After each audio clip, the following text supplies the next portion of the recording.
اعوذ باللہ من الشیطان الرجیم بسم اللہ الرحمن الرحیم الحمد للہ الذی لا یبلغ مدحتہ القائلون ولا یحصی نعماءہ العادون ولا یودی حقہ المجتہدون الذی لیس لصفتہ حد محدود ولا نعت موجود ولا اجل ممدود فطر الخلائق بقدرته ونشر الرياح برحمته ووتد بالصخور ميدان أرضه ثم الصلاة والسلام والتحية والإكرام على بشير النذير والسراج المنير حبيب إله العالمين أبي القاسم المصطفى محمد اللهم صل على محمد وعلى آله الطيبين الطاهرين المعصومين المظلومين الغر الميامين لا سيما الإمام المبين بقية الله في الأرضين الحجة الثاني عشر الإمام المهدي المنتظر صلوات الله وسلامه عليه أما بعد فقد قال الله تعالى في محكم كتابه المجيد وفرقانه الحميد وقوله الحق بسم الله الرحمن الرحیم۔ عزیزان گرامی، ہماری بات سورہ توبہ کے بارے میں تھی اور ہم یہاں پہنچ گئے تھے کہ خداوند عالم اس سورہ توبہ میں ان لوگوں کو مخاطب کرتا ہے جو دیندار نہیں ہیں، اسی لیے فرمایا اے میرے حبیب ان سے جنگ کرو، جہاد کرو، جو اللہ پر ایمان نہیں رکھتے، جو آخرت پر ایمان نہیں رکھتے اور اللہ نے جن چیزوں کو حرام قرار دیا اس کو حرام قرار نہیں دیتے اور جس کو حلال قرار دیا اس کو حلال قرار نہیں دیتے اور دین حق کو فالو نہیں کرتے۔ اے میرے حبیب ان سے جنگ کرو یہاں تک کہ یا وہ حق تسلیم کر لیں یا جزیہ دینے کے اوپر تیار ہوں، جبکہ وہ ذلت کے ساتھ جزیہ دینے پر تیار ہوں۔ کل ہم نے یہاں تک پڑھ لیا تھا، آج آگے بڑھاتے ہیں اور یہ بات وقالت الیہود عزیر ابن اللہ وقالت النصارى المسیح ابن اللہ ذلك قولهم بأفواههم يزاحون قول الذين كفروا من قبل قاتلهم الله أن يؤفكون۔ اللہ کہتا ہے کہ یہودی کہتے ہیں عزیر اللہ کے بیٹے ہیں اور عیسائی کہتے ہیں کہ عیسیٰ مسیح اللہ کے بیٹے ہیں۔ پھر اللہ کہے ذالک قولہم بافواہہم، یہ عیسیٰ اللہ کے بیٹے ہیں، عزیر اللہ کے بیٹے ہیں، یہ خالی زبانی باتیں ہیں، اس کا کوئی حقیقت سے لینا دینا نہیں۔ پھر اللہ کہتا ہے یزاحون قول الذین کفروا منہم، کہتا ہے یہ اسی طرح کی بات ہے جو پہلے کافر کہا کرتے تھے۔ آج ہم یہ دیکھتے ہیں یہاں وشنو اللہ کا بیٹا ہے، وہ فلاں یہ بیٹا ہے اور فلاں، یہ ہمارے ہندوستان میں بھی ہے، وہ اوتار ہیں، یہ اوتار ہیں، یہی ہے۔ تو یہ جو ہے اللہ کہہ رہا ہے پہلے بھی کافر اسی طرح کہتے تھے۔ قاتلہم اللہ، قتلہم اللہ، اللہ ان کو قتل کر دے۔ انا یوفکون، کہاں بھاگ کر جا رہا ہے؟ دیکھیے انسان کی فطرت میں اللہ تعالیٰ نے حق کی تلاش رکھی ہے۔ یہ عجیب بات ہے، ایک بچہ جو ہے نا جب پیدا ہوتا ہے وہ بھی ماں باپ سے اپنے ارد گرد والوں سے طرح طرح کا سوال کرتا ہے، کیوں؟ اس کو ریالٹی جاننا ہے، حق جاننا ہے، ٹھیک ہے۔ اچھا انسان الجھ جاتا ہے ان کی باتوں میں، ان کے جو ہے سوال سے، یہ چڑیا کیوں بولتی ہے، یہ ریڈیو کیوں بولتا ہے، اب یہ بچے ایسا سوال کرتے ہیں تو آدمی کیا ہے، تنگ آ جاتا ہے، لیکن یہ تنگ نہیں آنا چاہیے، اس لیے کہ خداوند عالم نے ان کے وجود میں حقیقت کی تلاش رکھی ہے۔ یہ کیسے پہنچیں گے؟ اسی سوال کے ذریعے سے وہ پہنچیں گے، ٹھیک ہے؟ تو ہمیں اسی لیے کبھی بچوں کے سوال کو نگلیکٹ نہیں کرنا چاہیے، ڈینائی نہیں کرنا چاہیے، ہمیں ان کا جواب دینا چاہیے، ٹھیک ہے؟ لیکن انسان جب عمر بڑی ہو جاتی ہے، جیسے جیسے عمر بڑھتی ہے تو اس کے تقاضے بڑھ جاتے ہیں، تو اس طرح کے بچکانہ سوال کو وہ بہت عیب سمجھتا ہے، اس لیے جواب دینے سے کتراتا ہے۔ لیکن دیکھیے، ایک بچہ جب پوچھ رہا ہے تو وہ بچہ ہے، اس لیے پوچھ رہا ہے، وہ آپ کو دیکھ کے تھوڑی پوچھ رہا ہے۔ اسی لیے ہمیشہ بچوں کے جواب کو کبھی ڈانٹنا اور ڈپٹنا نہیں چاہیے، ورنہ کیا ہوگا، حق کی تلاش ان کے وجود سے ختم ہو جائے گی، وہ ڈر جائیں گے، خوفزدہ ہو جائیں گے۔ لیکن آپ دیکھیے، یہ ایک بڑی مصیبت رہی ہے انسانوں کی کہ اگر کسی پرسنالٹی سے متاثر ہوتے ہیں، امپریشن ان کو ملتا ہے، تو وہ لمٹ کراس کر دیتے ہیں۔ آج ہم یہ تاریخ میں پڑھتے ہیں نا، عزیر کوئی نبی نہیں تھے، عزیر، جناب عزیر جو ہے ایک عالم تھے، تاریخ میں کہتے ہیں ایک عالم تھے وہ۔ اور جب بخت النصر نے، یہ ایران کے بادشاہ نے، بخت النصر نے فلسطین کے علاقے پر حملہ کیا تو اس نے کیا کیا، یہودیوں کو بہت ستایا، بہت قتل و غارت کیا، ان کے جو ہے عبادت خانوں کو توڑ دیا اور ان کے مردوں کو مار دیا، ان کی عورتوں کو اسیر کر لیا، ان کے مال کو لوٹ لیا۔ اور وہ تو بادشاہوں کا جو طریقہ تھا، چلن تھا کہ حملہ کرتے تھے، اور اب حتیٰ یہ کہ توریت کو جلا دیا۔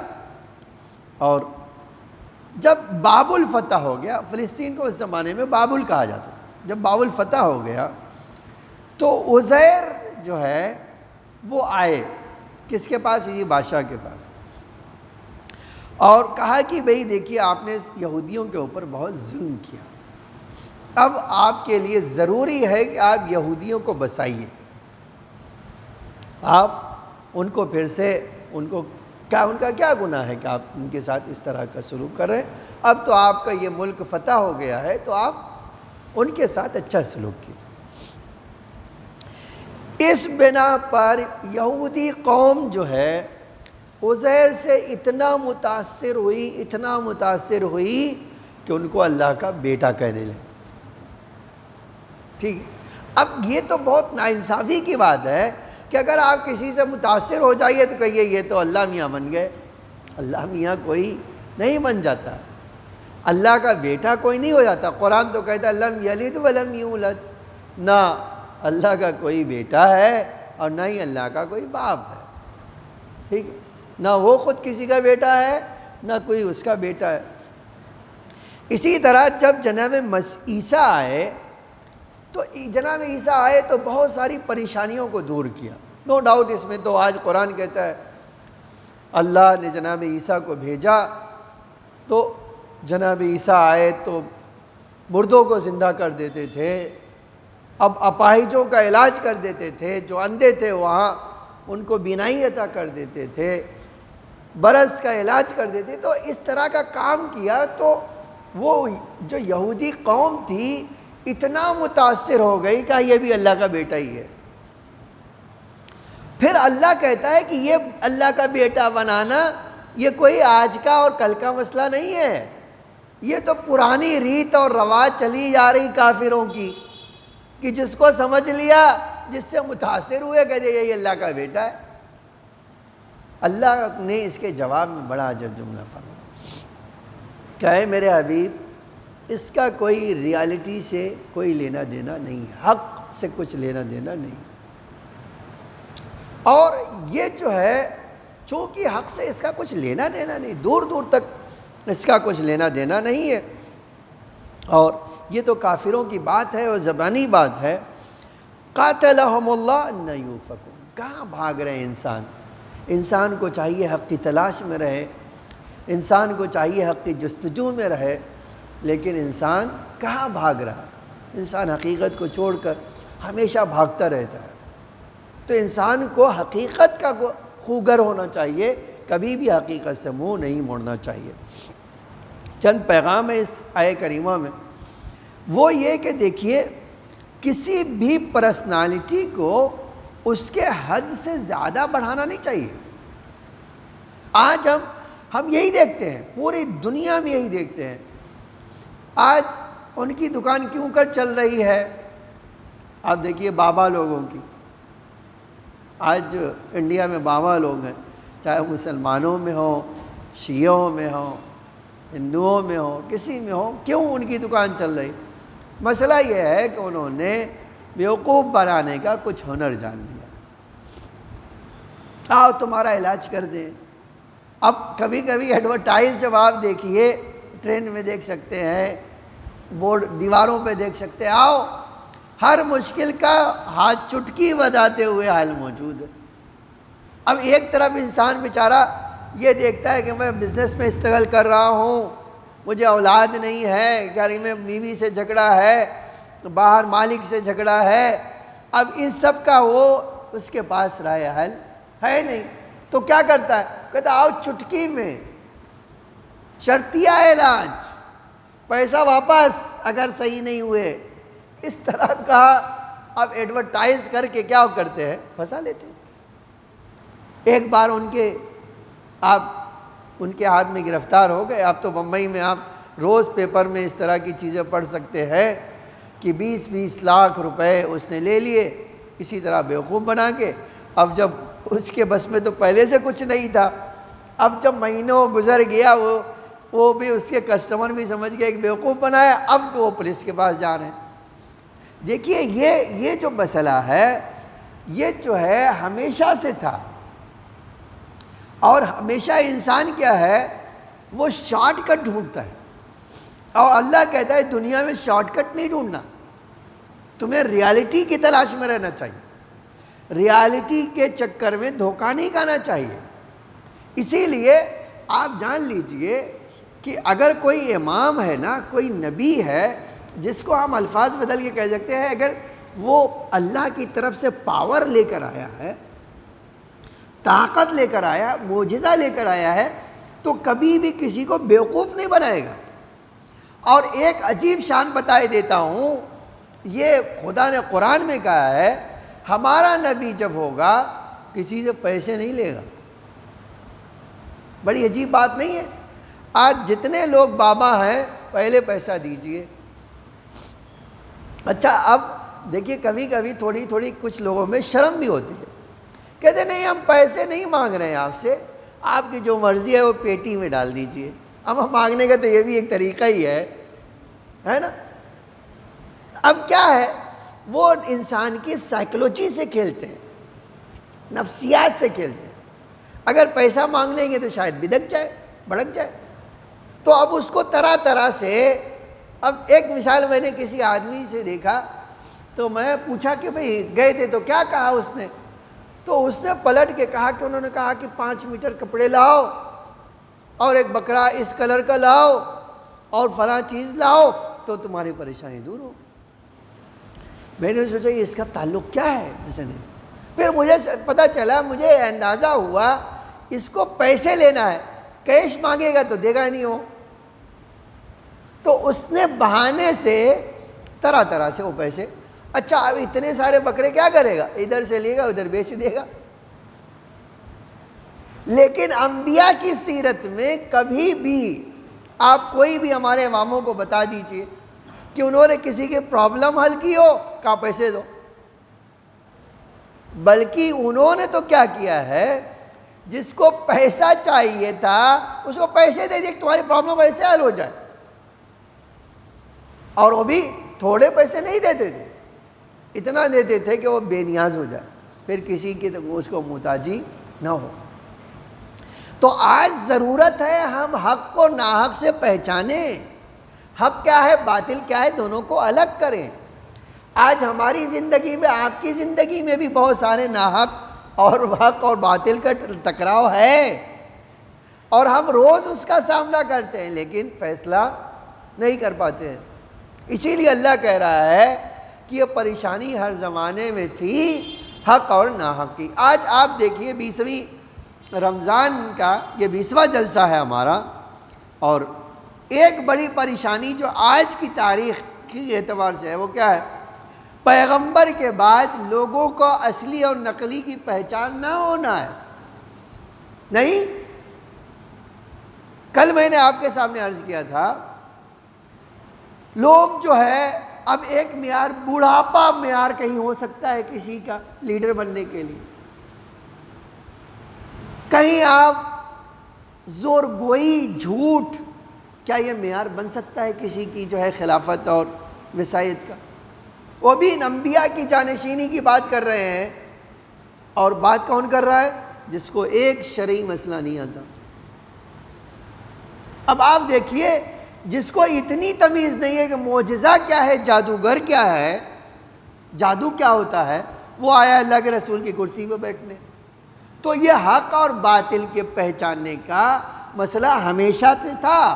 اور یاد رکھیے گا، یہ ایک جملہ کہنا چاہتا ہوں، اسی لیے ہمارے مولا اور آقا نے فرمایا ہے کہ دیکھو، اعرف الحق، حق کا پہچانو، پھر تم دھوکہ نہیں کہو گے کہ یہ حق والا ہے یا نہ حق والا ہے۔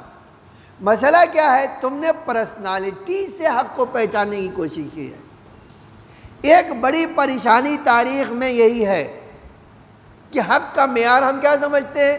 فلاں صاحب حق کا معیار ہے، فلاں صاحب نہیں حق کا معیار ہو سکتے۔ آپ یہ خالی پیغمبر نے مولا علی کے لیے فرمایا ہے، اور یہ دعا بھی پیغمبر کی صرف مولا علی کے لیے ہے۔ علی مال حق والحق مال علی جو ہے، یہ کسی اور کے لیے آپ نہیں پا سکتے۔ دنیا میں کوئی آدمی حق کا معیار نہیں بنتا ہے سوائے معصومین کے۔ اسی لیے ضروری ہے کہ میں اور آپ پہلے حق کو پہچانیں۔ آج بھی بہت سارے شیعہ جو ہے معاشرے میں یہی پرابلم ہے، حق کو پہچانتے نہیں ہیں اور معیار حق کیا کر دیتے؟ فلاں عالم نے ایسا کہا۔ اما پہلا عالم کے کہنا حق کا معیار کیسے بن سکتا ہے؟ پہلے حق کو پہچانیے، پھر بتائیے اس نے کیا کہا۔ آپ کیا کہہ رہے ہو؟ عالم نے کہا۔ عالم کتنا بھی بڑا ہو جائے، غلطی کا امکان پایا جاتا ہے یا نہیں؟ بالکل پایا جاتا ہے۔ آج عالم کے بارے میں تصور ہے یا نہیں ہے کہ وہ خواہشات کی پیروی کر سکتا ہے؟ یہ تصور پایا جاتا ہے یا نہیں کہ وہ بک سکتا ہے؟ یہ تو سب پایا جاتا ہے نا اس کے بارے میں۔ جب یہ سارا تصور پایا جاتا ہے، اسی لیے ضروری ہے کہ ہم پہلے کسی بھی مسئلے میں حق کو پہچانیں، پھر آئیں بات کریں کہ حق والا کون ہے اور ناحق والا کیا ہے۔ آج میرا اور آپ کا طریقہ کیا ہے؟ میں جلدی سے بڑی آسانی سے کیا کرتا ہوں، کسی نے جھگڑا کیا، نہیں وہ غلط ہے۔ ارے ایک بار سنو تو صحیح، جھگڑا کیا ہوا، پہلے دیکھو تو صحیح۔ آپ فوراً فیصلہ کیسے کر سکتے ہیں؟ اور یہی غلطی آپ دیکھیے، یہی اشتباہ جو ہے قرآن نے کئی جگہ پر ٹوکا ہے۔ ایک آدمی جناب داؤد کے پاس آیا، اس نے کہا میرے پاس ایک بکری ہے، میرے بھائی کے پاس 99 ہے، اور میرا بھائی کہہ رہا وہ ایک بھی دے دو، تمہارے پاس ایک ہے میرے پاس 99۔ تو جناب داؤد نے کہا رے یہ تو بہت بڑی غلطی، تمہارے پاس ایک ہی ہے، وہ بھی مانگ رہا ہے وہ۔ اللہ نے کہا فوراً کہ داؤد پہلے اس بات کو سنو، حق کیا ہے پہچانو، پھر فیصلہ کرنا۔ جناب داؤد نے کہا اے اللہ میں شرمندہ ہوں اپنے اس روش کے اوپر، مجھے وہ مسئلہ پورا سننا چاہیے تھا۔ آج تاریخی بات ہے اس لیے عرض کرتا ہوں، یہ ہمیشہ سے پرابلم رہی ہے کہ صحیح عقیدے کو غلط اور غلط عقیدے کو صحیح سمجھا گیا۔ ہم اپنے ہندوستان میں تو روز دیکھتے ہیں، طرح طرح کے لوگوں کو دیکھتے ہیں کہ غلط کو صحیح اور صحیح کو غلط کہہ رہے ہیں، لیکن کبھی بھی آپ کے غلط کہنے سے صحیح غلط نہیں ہوگا۔ آپ حق کو ناحق کہتے رہیے، آپ کے کہنے سے ناحق نہیں ہوگا۔ وہ ریالٹی ہمیشہ ریالٹی رہتی ہے، اسی لیے آپ دیکھیے میں نے کہا صدر اسلام سے یہ پریشانی چلی آ رہی ہے، آج تک یہ پریشانی ہے، اور ہماری سوسائٹی میں بھی ہے، ہم شیعہ معاشرے میں بھی ہے۔ میں نے کہا اسی لیے پیغمبر نے صرف مولا کو معیار حق قرار دیا، اے علی تم حق کے ساتھ ہو اور حق تمہارے ساتھ۔ اور پیغمبر کی بڑی عجب دعا ہے، کسی اور کے لیے نہیں ہے، کہ اے اللہ حق کو ادھر موڑ دینا جس طرف علی جائے۔ یہ بہت بڑی فضیلت ہے کہ ایک قدم جدھر علی رکھیں گے حق ساتھ ہوگا۔ اسی لیے اب ایک واقعہ سناتا ہوں، آج چونکہ وہ مناسبت بھی ہے۔ پیغمبر کے بعد مولا نے اپنے دشمن سے پوچھا کیا تم واقعی نہیں سمجھتے ہو حق کیا ہے باطل کیا ہے؟ تم یہ واقعی ایسا سوچتے ہو کہ رسول اللہ نے اپنا جانشین کسی کو نہیں بنایا؟ یعنی تم یہ تصور کر سکتے ہو؟ اور تمہیں لگتا ہے کہ رسول اللہ نے امت کو خالی چھوڑ دیا ہے، بتایا نہیں، اس کی وضاحت نہیں کی ہے؟ تو بعض تاریخیں کہتی اس نے کہا ہاں، کہا اچھا آؤ میں تمہیں رسول اللہ سے ملاقات کروا دیتا ہوں۔ اب رسول اللہ اگر کہتے تب تو تمہارے لیے کوئی شک نہیں رہے گا، اگر رسول اللہ کسی بات کی وضاحت کر دے تب تمہیں کچھ شک نہیں رہے گا۔ اس نے کہا ہاں۔ تاریخ کہتی ہے، یہ واقعہ آج تاریخ میں درج ہوا، مولا علی علیہ السلام اپنے اس دشمن کو لے کر مسجد قباء گئے۔ اسلام کی پہلی جو مسجد ہے، جو جمعہ مسجد ہے، اس کو مسجد قباء کہتے ہیں۔ امام، اب آپ ذرا غور کیجئے گا اس بات پہ، امام لے کر دشمن کو مسجد قباء گئے۔ جیسے ہی مسجد پہنچے ویسے ہی دیکھا پیغمبر سامنے بیٹھے، رسول اللہ سامنے بیٹھے۔ امام نے فرمایا پہچانتے ہو یہ کون ہے؟ کہا یہ تو رسول اللہ صلی اللہ علیہ وسلم ہے۔ اللہم صلی اللہ علیہ وسلم، یہ تو رسول اللہ ہے۔ کہا پوچھ لو، اب تو تمہارے سامنے بیٹھے ہو، پوچھ لو کہ تم اس کرسی کے لائق ہو، تمہارا حق ہے وہ یا کسی اور کا حق ہے، پوچھ لو۔ اب تاریخ کہتی ہے کہ اس نے اللہ کے رسول سے پوچھا، تو اللہ کے رسول نے کہا ایک بار میں نے بتایا کہ ہزاروں بار تمہیں بتایا کہ علی حق کا معیار ہے، تم نہیں ہو، تم ان کے پیچھے پیچھے چلو، تمہارے وہ امام ہیں، یہ کیا کر رہے ہو تم؟ اس بات کو کیوں نہیں سمجھتے ہو؟ تاریخ کہتی ہے کہ اب اللہ مولا نے پوچھا سمجھ گئے؟ اب دیکھیے اس سے کلیئر تو دلیل نہیں ہو سکتی تھی نا، ہے نا، اس سے واضح بات تو ہو نہیں سکتی تھی۔ اب سمجھ گئے؟ کہا ہاں سمجھ گئے۔ کہا کیا کرو گے آپ؟ کہا کل خلافت آپ کو دے دوں گا، مسجد میں جاؤں گا، کہہ دوں گا بھیا میں نے غلطی کی ہے، حق کہیں اور ہے، میں تو باطل ہوں، اب جس کا حق ہے میں اس کو دے رہا ہوں، میں سے غلطی ہو گئی، معاف کرنا، ٹھیک ہے۔ اب تاریخ کہتی ہے مسجد قباء سے امام کے ساتھ وہ آئے مدینے۔ آپ جانتے ہیں کہ تھوڑا فاصلے سے مسجد قباء۔ اب جب وہاں پہنچے تو شیطان مل گیا۔ دیکھیے انسان بھی شیطان ہی ہوتا ہے، بس تھوڑی صورت بدل جاتی ہے۔ آج قرآن نے کہا ہے، ہاں قرآن کہتا ہے انما یوحون، دیکھو وحی کرنے والے خالی فرشتے نہیں ہیں، یہ انسان کی صورت میں جو شیطان ہے وہ بھی یہی کام کرتے ہیں۔ اب یہ جب مسجد سے آئے وہاں سے مدینے میں تو پوچھا کہاں سے آ رہے ہو؟ کہا مسجد قباء میں۔ کہا کیا کرنے گئے؟ کہتے علی نے مجھے حق مجھے دکھا دیا، مجھے سنا دیا، اب میں کیا کروں گا، کل جا کر یہ کام کروں گا کہ بھئی خلافت دے دوں۔ کیا حماقت کی بات کر رہے ہو؟ ارے تمہیں پتہ نہیں ہے بنی ہاشم بڑے جادوگر ہیں؟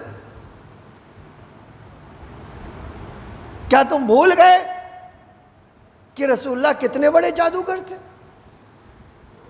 وہی جادوگری رسول اللہ سے ان کے پاس بھی آ گئی۔ تو جو رسول اللہ کو ہی معیار حق نہ سمجھے وہ کیسے سمجھے گا مولا کو ہمارے حق معیار حق؟ نہیں۔ اب تاریخ کہتی ہے وہ دونوں ایک دوسرے کے ساتھ بیٹھ گئے، دیکھو پیغمبر نے کیا جادو کیا تھا۔ اب تاریخ کہتی ہے کہا میں نے دیکھا کہ پیغمبر مدینے سے باہر نکلے اور اچانک کہا دو درختوں سے کہا آؤ مل جاؤ، دو درخت آ کر مل گئے، پیغمبر اس کے پیچھے گئے اور انہوں نے کچھ کیا اور پھر واپس آئے، کہا درخت اپنے ہاتھ، کہتے اتنا بڑا جادو میں نے آنکھوں سے دیکھا تھا۔ اب دوسری طرف اب دیکھیے یہ کیسی باتیں ہیں۔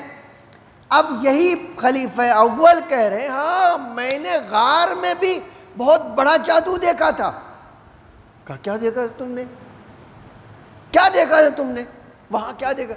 کہا ارے میں رو رہا تھا وہ غار حرا میں، جب رو رہا تھا تو پیغمبر نے ایک پیر رسید کیا زمین کی طرف اور کہا اے فلاں دیکھو، کہتے میں نے دیکھا جیسے ہی پیغمبر نے پیر مارا ایک زمین پھٹ گئی، دہنے میں دیکھا ایک دریا ہے، خوبصورت دریا، باغ ہے، اور وہاں جعفر طیار ایک کشتی میں بیٹھ کے سیر کر رہے ہیں۔ تم نے یہ جادو یاد دلایا تو مجھے بھی غار حرا کا جادو یاد آ گیا۔ اب آئیے بتائیے، ایک طرف نبی کی ہزاروں دلیلیں ہیں وہ سمجھ میں نہیں آ رہی ہیں، جس کا کوئی وجود نہیں ہے، جادو باطل، وہ آپ کو جو ہے نظر آ رہا ہے۔ تو یہ مسئلہ ہمیشہ سے تھا، اسی لیے ضروری ہے ہر انسان جو سمجھدار ہے اس کے لیے ضروری کیا ہے کہ وہ یہ سمجھے کہ حق کیا ہے اور باطل کیا ہے۔ جب تک حق نہیں سمجھے گا اس وقت تک حقدار نہیں ملے گا اسے۔ آپ دیکھیے آج کا جو دن تھا 20واں، وہ بڑا درد بھرا دن تھا، اس لیے کہ جو حق کا پرچمدار تھا اس کے سر پہ ضربت لگائی گئی، اور ضربت ایسی تھی، ایسی کاری ضربت لگائی گئی کہ تاریخ کہتی ہے 20 کے دن جب طبیب کو بلایا گیا اور وہ طبیب آیا، اس نے زخموں کا معائنہ کیا، زخم کا معائنہ کیا، تو اس نے کہا مولا حسن سے اے میرے آقا ایک دمبا ذبح کیجئے اور اس دمبا کی ایک رگ نکال کر مجھے دیجئے۔ رگ نکالی گئی اور اس نے زخم کے اوپر رکھا، زور سے پھونک ماری اور پھر وہ نکالا تو اس نے مولا سے کہا مولا آپ ذرا کنارے آئیں گی گوشے میں؟ امام نے فرمایا کہو کیا کہنا چاہتے ہو؟ کہا مولا اب کوئی صورت باقی نہیں ہے بچنے کی، آپ اپنے بابا سے کہیں وصیت کریں، بس 2 جملہ سن لیجئے۔ تاریخ نے لکھا ہے صبح سے امام سے ملاقات کرنے والے صحابہ کا تانتا بھرا ہوا تھا، ایک آتا تھا جاتا تھا۔ ایک بار مولا نے اپنے بچوں کو بلایا، بچوں کو بلانے کے بعد وصیتیں شروع کی، بیٹا حسن تمہارے اوپر اس پورے کنبے کی ذمہ داری ہے، اے میرے لال میرے بعد اس کنبے کا خیال رکھنا۔ اور سارے بچوں کا ہاتھ امام حسن کے ہاتھ میں دیا۔ میں ایک جملہ کہنا چاہتا ہوں، تاریخ کہتی ہے کہ بس ایک بیٹا تھا جس کے بارے میں علی نے کچھ نہ کہا۔ ایک بار ام البنین آگے بڑھیں، کیا میرے آقا کیا میرے عباس سے کسی نے کوئی غلطی ہوئی ہے؟ اے میرے آقا اپنے سب بچوں کا ہاتھ امام حسن کے ہاتھ میں دیا لیکن میرے عباس کے بارے میں کچھ نہ کہا۔ یہ جملہ سننا تھا۔ ایک بار امام نے اپنے بیٹے کو بلایا، سینے سے لگایا، امام حسین کو بلایا اور بڑا عجب کام کیا، کہا بیٹا میں تیرے حوالے حسین کو کر کے جا رہا ہوں، اے میرے لال میرے حسین کا خیال رکھنا۔ ارباب عزا مجھے نہیں پتا امام کیا پیغام دینا چاہتے ہیں، لیکن ہاں ایک بار بی بی زینب جب آگے بڑھیں، پوچھا بابا آپ نے وصیتیں کی ہے، آپ نے ایک وصیت ایمن سے کی ہے، بابا کیا وہ وصیت بھی صحیح ہے؟ کیا آپ نے ایسی وصیت کی ہے، ایسی بات کہی ہے؟ ایک بار علی کی آنکھوں میں آنسو آ گئے، بیٹا میں نے ایمن سے جو کہا ہے وہ 100% صحیح ہے۔ ایک بار بیوی نے تڑپ کر کہا، بابا ارے جس کے 18 بھائی ہو اس کے بازوؤں میں کون رسن باندھ سکتا ہے؟ لیکن ہائے وہ زمانہ آ گیا، ایک دن 11 محرم آئی، بی بی خود کہتی ہے شمر رسیاں لے کر آگے بڑھا تو علی کی بیٹی نے فرمایا شمر تو ہم سے دور ہو جا، ارے میں خود ان سیدانیوں کو رسیوں سے جکڑ کر ناقے پہ سوار کر دوں گی۔ بس ایک جملہ سن لیجئے، مجلس مکمل کر لی۔ اب جب سب کو سوار کر چکی، تنہا میدان کربلا میں تھی، ایک بار آواز دیا بھیا عباس آؤ، ارے تمہاری بہن کو کربلا سے کوفہ، کوفہ سے شام جانا۔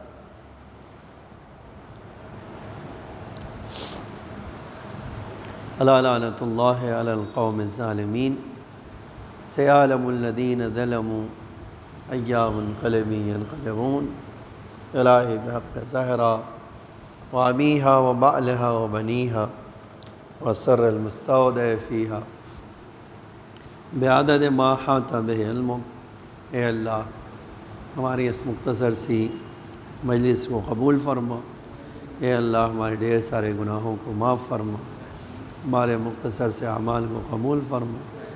اے اللہ ماہ مبارک کے دن گزر رہے، ہماری نماز، دعا، مناجات، استغفار کو قبول فرما، ہمیں مزید عبادتوں کی توفیق عطا فرما۔ ہمارے مولا ہمارے آقا کے ظہور میں تعجیل فرما، زمین کو آقا کے ظہور کے لیے آمادہ فرما، ہم سب کو آقا کے حقیقی غلاموں میں شمار فرما۔ اے اللہ تجھے محمد اور آل محمد کا واسطہ ہمیں نور آل محمد سے مزین فرما۔ مومنین جو بھی کسی بھی بلا میں گرفتار ہے، اے اللہ انہیں بلاؤں سے نجات عطا فرما۔ اے اللہ تجھے محمد اور آل محمد کا واسطہ اسلام کا پرچم سر بلند فرما، کفر و نفاق کا پرچم سر نگوں فرما۔